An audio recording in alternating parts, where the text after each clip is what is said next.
Sekarang kita mencari 5 faedah daripada ayat yang mulia ini, insya-Allah. Al-faedatul ula. Tanda ini. Faedah yang pertama,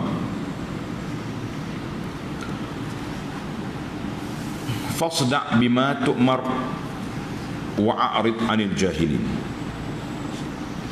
Allah Ta'ala arahkan Nabi SAW teruskan berjuang. Maknanya marhalah dakwah pada peringkat awal siri, secara sembunyi, senyap-senyap. Dakwah ajak pusat dakwah kita pun di Rumah Arkam yang tersembunyi di tepi ujung Bukit Safa. Tapi bila mari ayat ni, tak boleh lagi. Fasda' ay fajhar, bangkit Muhammad sallallahu alaihi wasallam.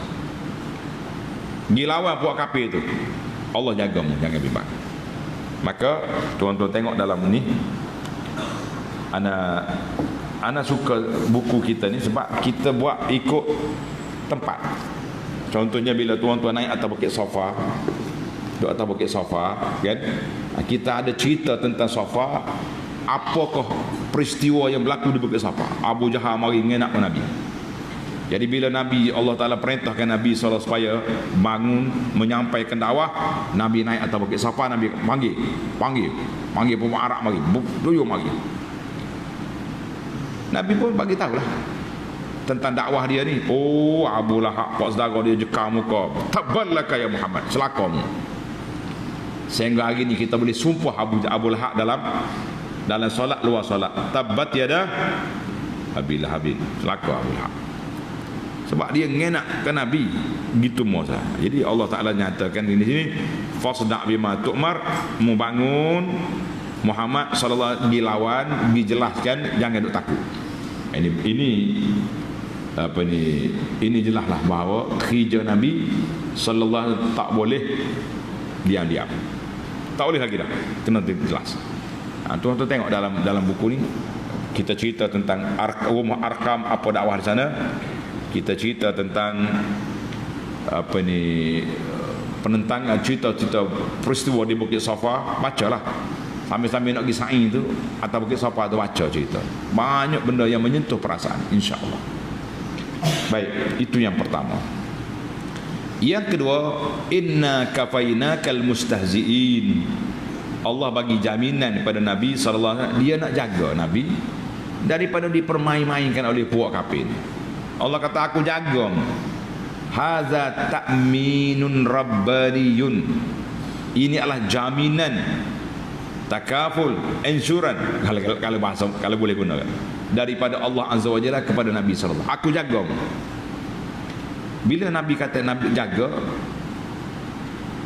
sedangkan hak lawan Nabi itu kuat. Orang yang ada senjata, orang yang ada harta, orang yang ada pangkat. Dalam kitab sirah yang dinukil oleh Tafsir Munir ni, kata 5 kepala pengat hak mari perli Nabi. Tulis nama ni. Al-Walid bin Mughirah, Al-As bin Wa'il, Al-Haris bin Qais, Al-Aswad ibn al-Muttalib, dan Al-Aswad bin Abdul Yaghus. 5 orang ni mari ngenak ke Nabi sallallahu alaihi wasallam, maka 5-5-nya dijatuhkan hukuman oleh Allah Azza wa Jalla. Contohnya Uqbah, Al-Walid bin Mughirah ni apa jadi? Dia kena anak panah di baju dia, di kaki dia tu, mati. Al-As bin Wa'il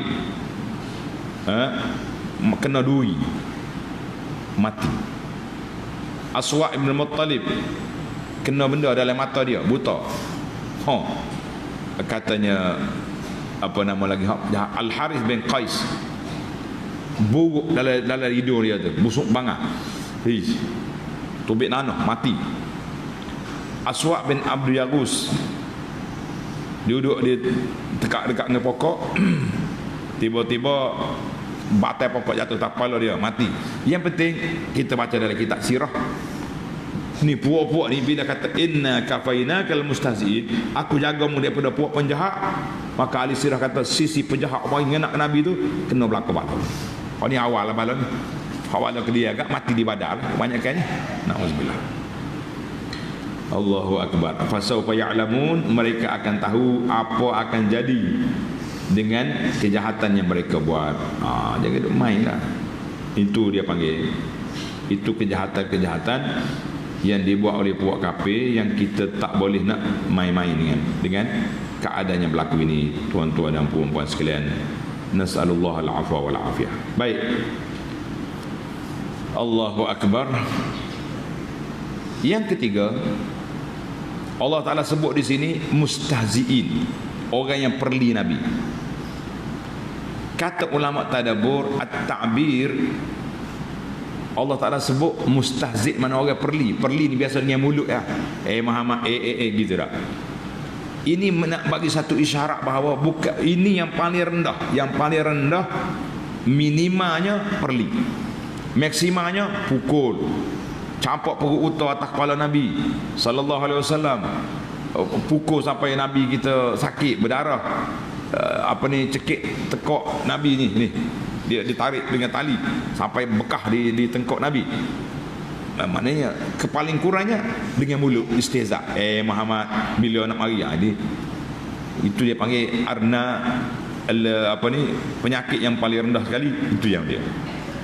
Maka Allah Ta'ala nyatakan di sini bahawa kalau yang kecil pun perli pun aku jagamu, hak besar lagilah Allah jaga.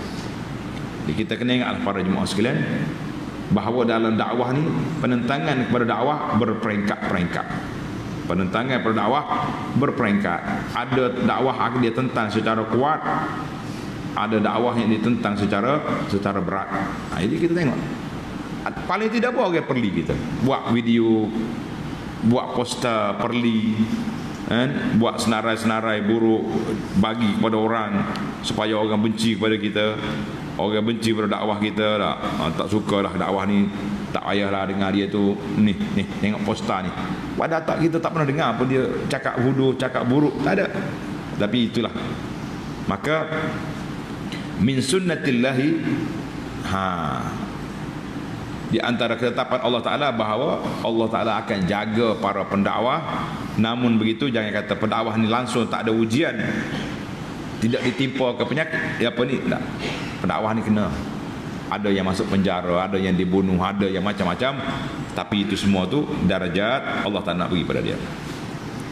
Baik, yang keempat, fasabbih bihamdi rabbika wa kum minas sajidin. Bertasbihlah kamu. Jadi ini tulis itu ayat tip bagaimana nak menghilangkan stres, hilangkan duka cita, hilangkan sakit susah hati dengan banyak bertasbih.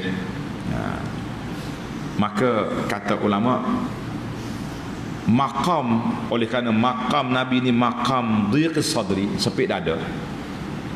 Jadi Allah Ta'ala ajar di sini bagaimana cara nak hilangkan sempit dada itu dengan apa? Dengan bertasbih, beristighfar, beribtihal, bermunajat. InsyaAllah kita akan selamat. Lalu selamat tak selamat kita? Selamat. Selamat ke mana? Ingat molek. Tak. Jadi tasbih kita kena ada. Ingat kepada Allah SWT molek-molek. Jangan tak tasbih. Masya Allah, tabarakallah. Jadi kita kena banyak apa? Banyak ibadat kepada Allah SWT. Banyak ibadat. Nabi sendiri SAW bila dia susah apa-apa masalah, hazabahu ila salah, terus salat. Tengok hadis. Tulis hadis ini. Imam Ahmad meriwayatkan hadis ini. Nabi SAW bersabda, dia panggil hadis qudsi. Qala Allah Ta'ala, Allah Ta'ala berfirman, ya bani Adam, hei anak Adam. Kita semua ni anak siapa? Kita semua ni anak siapa? Anak ayahmu. Anak Adam lagi tadi. Duduk dengan anak ayah dia. La dengar ni makcik-makcik pakcik, la ta'jaz an arba'i raka'atin min awalin nahar. Mu jangan lemah, jangan malah, tunaikan 4 rakaat di awal hari. Ada ulama kata 4 rakaat ni 2 rakaat sunat subuh dengan 2 rakaat sunat solat subuh. Tadi kita semaya dah. Maya tak maya tadi 2 rakaat qabliyah. Maya campur dengan 2 rakaat subuh 4. Ini satu tafsir. Ada ulama kata dak 4 rakaat duha. 4 rakaat solat duha. Lepas habis kuliah nanti kita zikir-zikir, cukup waktu boleh semaya duha, kita pun semaya duha 4 rakaat. Mu jaga 4 rakaat di awal hari, akfika akhirahu, aku akan jagamu sampai ke akhir hari. Jadi siapa dia nak tenang, siapa dia nak selamat, pagi-pagi solat subuh berjamaah, baca zikir pagi dengan kuliah subuh kalau ada, semaya duha 4 rakaat, insya-Allah Tuhan jaga kita sampai ke petang. Boleh ke tak boleh? Kena boleh lah. Nak suruh Tuhan jaga kan? Hadis ni riwayat Imam Ahmad, kata di muhakkik dia Arnaud kata rahimahullah, sanadnya sahih. Sanad dia sahih. Maka itulah ubat yang paling mujarab. Apa dia? Ubat paling mujarab iaitu zikir, solat, ibadat, tenang hati, insya-Allah. Baik, yang terakhir, yang kelima, wa'bud rabbaka hatta ya'tiyakal yaqin. Mu kena sembah Allah sehingga mati. Tulis. Ajma'al mufassirun, para ulama tafsir sepakat mengatakan yakin di sini dengan makna mati. Yakin di sini dengan makna mati. Tengok dalam tafsir Al-Munir, dia nukil daripada Ibnu Katsir. Ada sekumpulan ajaran sesat, tanda molek ni. Kumpulan ajaran sesat, dia kata ba'dul malahidah, puak-puak mulhid, dia tafsir al-yaqin dengan makna ma'rifah. Ma'rifah. Kita ni ada peringkat syariat, hakikat, ma'rifah. Gaja dengar tak? Kalau tak aja dengar, tak usah dengar. Payah. Hakikat, syariat dulu. Syariat ni paling rendah kali kena semaya, kena solat buat kita lah. Hakikat tinggi sikit. Makrifah, orang peringkat makrifah, dia kenal Tuhan, tak payah semaya. Ini dia panggil mulhid, puak-puak ajaran sesat yang jahat. Bagi dia tak payah semaya dah. Apa itulah ada syekh-syekh yang mengaku syekh tarekat ni, hak sesat ni, anak murid harus semaya. Tak syekh, aku yakin dah. Darajat yakin tak payah semaya. Oh, berat dia. Dia darjat dia yakin semaya tak payah. Orang perempuan muda tua boleh salah belakang dengan dia, cium tangan tak syekh. Sebab dia yakin. Kata Ibnu Katsir kata apa? Siapa dia kata dia boleh keluar daripada syariat dengan darjah yakin makrifah, waqad dal kafara wa dalal wajhal. Orang ni kufur, sesat, jahil. Fa innal anbiya, para nabi alaihi wassalatu wassalam, orang yang paling kenal Allah, orang yang paling warak, orang yang paling kuat dekat dengan Allah, mereka orang yang paling kuat beribadat. Mari tak tahu mari mana, bawa mari tasbih besar, sakut tekak, sakut dagu, nah, tiba-tiba boleh mengaku tak payah semaya. Enggak apa benda mu ni. Ini ingat molek, jangan terperangkap dengan ajaran-ajaran sesat. Dia panggil ajaran makrifat. Makrifat. Sebenarnya bukan makrifat, tulis maklipat. Ada kena melepak lipat ni. Maklipat bukan makrifat. Kalau makrifat lagi kena Allah, lagi takut pada Allah Ta'ala. Nabi SAW kata, aku orang yang paling takut, orang yang paling bertakwa. Nabi solat sambil buka kaki. Mari maklipat ni kata apa? Dia ni sudah darjat yakin, tak payah semaya. Enggak apa hijab. Jadi kita kena ingat lah, siapa kata dia boleh gugur daripada ibadat tak payah semaya dah, sebab dia sudah darjat yakin. Segala maksiat bagi orang lain, bagi dia tidak. Boleh salah dengan orang perempuan, boleh cium orang tino, boleh ni, semua ni karut belaka, ajaran sesat. Jangan sampai terpengaruh dengan dia. Wallahu a'lam.